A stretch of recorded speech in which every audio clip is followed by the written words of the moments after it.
Hello दोस्तों, कैसे हो आप सब। आप सभी को मेरा प्रणाम। आज मैं आपके समक्ष लेके आई हूँ एक अनसुनी कहानी श्री जनपीठ ठाकुर देवता की। उत्तराखंड के पौड़ी गढ़वाल में स्थित यमकेश्वर ब्लॉक के कस्याली गांव में एक प्राचीनतम जनपीठ देवता का मंदिर।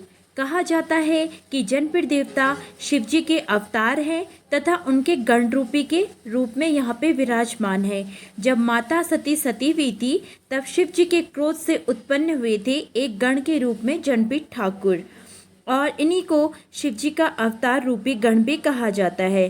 कस्याली गांव में सजवान जाति के लोग श्री जनपीठ ठाकुर जी की पूजा अर्चना किया करते हैं और माना जाता है कि जनपीठ देवता की पूजा अर्चना यहाँ पर बहुत समय पहले एक साधु फकीर बाबा किया करते थे और इन्हीं स्थान पर उन साधु को अपनी सिद्धि की प्राप्ति हुई थी।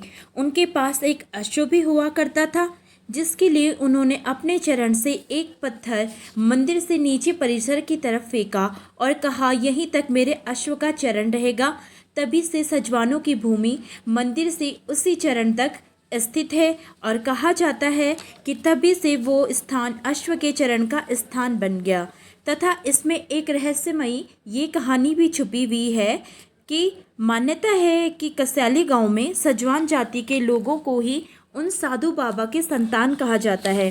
कहा जाता है कि ये जितने भी सजवान जाति के लोग हैं ये उन साधु की ही संतानें हैं। तथा अभी भी कस्याली गांव में सजवान जाति के लोगों को फकीर से भी संबोधित किया जाता है। तथा इस जाति के लोग कहीं भी स्थित हो कस्याली गांव से दूसरी जगह वो पूजा अर्चना के लिए श्री जनपीठ ठाकुर जी के मंदिर उन्हें आना ही पड़ता है।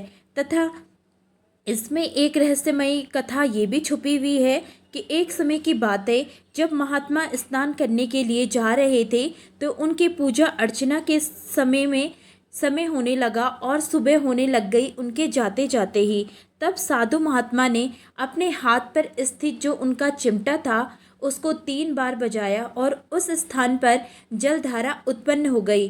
तब से ही इसे कस्याली गांव में धारा पानी के नाम से जाना जाता है तथा सभी लोग उस जल को अभी भी पीने के लिए उपयोग में लाते हैं। और कहा जाता है कि उन साधु बाबा ने बहुत ही चमत्कार दिखाए और उनके अनेक चमत्कार ऐसे हुए हैं।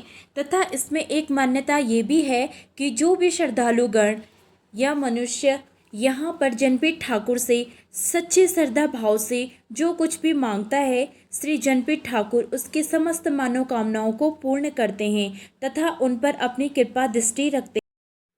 और जनपीठ ठाकुर के सामने जो कोई अपने भाव को व्यक्त करता है वो एकदम से उनकी बातों को सुनते हैं और उनकी मनोकामनाओं को पूर्ण करते हैं।